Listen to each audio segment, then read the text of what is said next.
Туған күнің құтты болсын апашым, тіледім өзіңе өмірдің бар жақсысын. Туыла салып, аялап мені өсірдің, еркелетіп, құшағың алып, қуандың. Жақсы көремін апашымның әндерін, ертегі тыңдап жаныңда әркез жүремін. Әлдейлетіп, ұйықтатасың тербетіп, бақыттымын, апа сені сүйемін. Қамқорлықпен үйретесің барлығын, бересің тәрбиенің бар шыңын. Ақылды дана өзіңнен үлгі аламын, алысқа кетсем өзіңді қатты сағынамын. Әлемнің бар байлығы жүрегіңде, мейірімнің әжімі бар жүзіңде. Бақыт байлық тілеймін зор денсаулық, мереке мейрам қуаныш болсын үйіңде.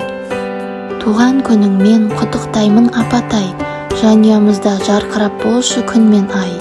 Ұзақ ғұмыр бар жақсылықты тілеймін, жақсы көремін, бетіңнен қатты сүйемін.